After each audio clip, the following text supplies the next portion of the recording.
The auction had started with more than 50 bidders. Every eye was fixed on the three men still holding their bidding paddles. $13 million. The man on the left hesitated. He looked at the building one last time, took a slow breath, then lowered his paddle. I'm out. Now, only two remained. Zeke Vance, a 38-year-old entrepreneur who had spent the last 12 years building a successful logistics company, and Victor Hale. Nobody introduced Victor. Nobody needed to. The people in the room already knew who he was, not because he was loud or famous, but because he had a reputation. Whenever Victor wanted a property, he usually left with it. The auctioneer looked toward Zeke. $14 million, Mr. Vance. The room waited. Zeke stared at the building for a few seconds. He had imagined owning it for months. It would have become the new headquarters for his company. It would have been the biggest investment of his life. Then, he quietly closed his notebook.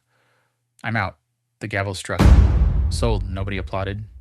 Victor didn't celebrate. He simply stood up, picked up his folder, and walked toward a private conference room. That was the strange part. It looked like just another Tuesday. As Zeke walked toward the exit, he passed the conference room. The glass door hadn't fully closed. Inside, a banker smiled, extended his hand, and said something Zeke wasn't supposed to hear. Congratulations, Mr. Hale. Your financing has been approved. Zeke stopped walking. Financing? He looked through the glass. Victor calmly signed the documents, without reading a single page. No negotiation.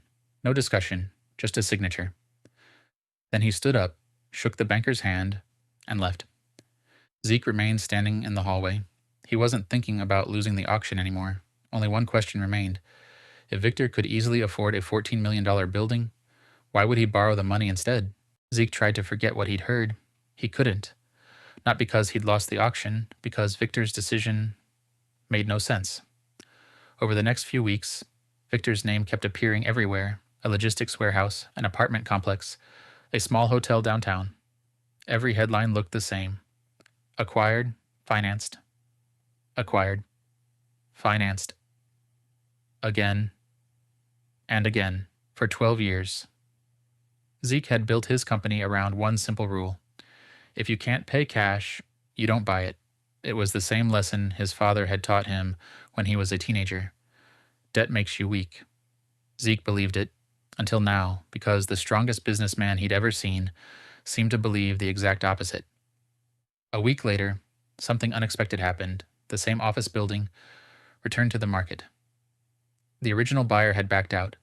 Zeke couldn't believe it. It felt like the universe had given him a second chance. This time, he wouldn't let it slip away. The next morning, he walked into the same bank. He placed the financial statements from his company on the desk. The loan officer studied them carefully.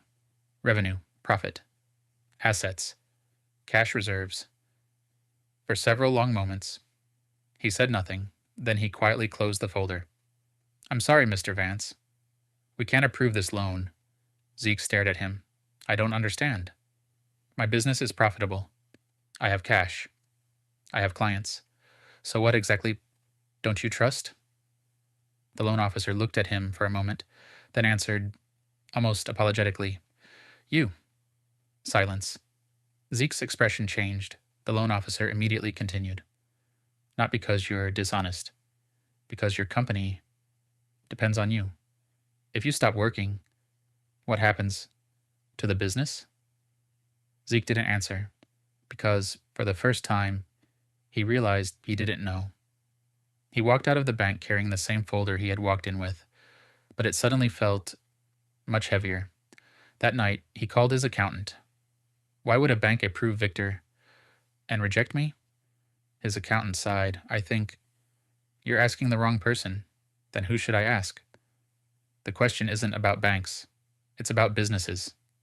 Zeke hung up, more confused than ever. For the first time in 12 years, he wasn't questioning his company. He was questioning the way he'd built it. For days, Zeke couldn't get those words out of his head. Your business depends on you. The more he thought about them, the more they bothered him. His company was successful. It had loyal customers, good employees, healthy profits. So why did the bank still see it as a risk?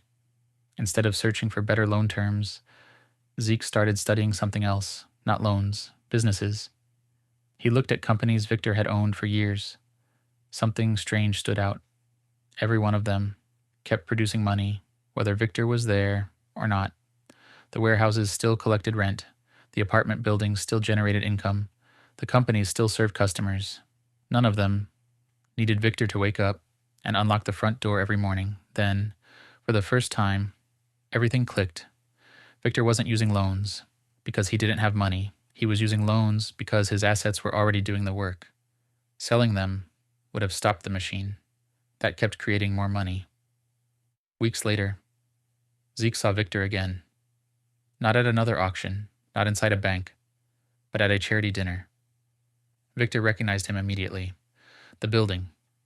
You were the other bidder, Zeke smiled. I was. There was a short silence. Then Zeke asked the question that had followed him for months. What made the bank trust you when they wouldn't trust me? Victor looked at him for a few seconds, then asked a question of his own. If you disappeared tomorrow, would your company still grow? Zeke didn't answer, because he already knew. Victor nodded. I thought so. He picked up his glass, looked across the room, and quietly said, The bank never trusted me. It trusted what I'd built. Another silence. Then Victor walked away. Zeke stood there, watching him disappear into the crowd. For 12 years, he had believed he was building wealth. Now he realized he had been building a job, a very successful job, but still, a job. Months later, Zeke bought his first investment property, not because he wanted another building, because he wanted his first asset, something that could keep producing even on the days he wasn't there. Most people think wealth is measured by the money you have, but money doesn't create freedom. Systems do, businesses do, assets do. The richest man in the room didn't win because he had more cash. He won because long before the auction ever began, he had built things that no longer depended on him. And that's when Zeke finally understood. The goal was never to become rich. It was to become replaceable.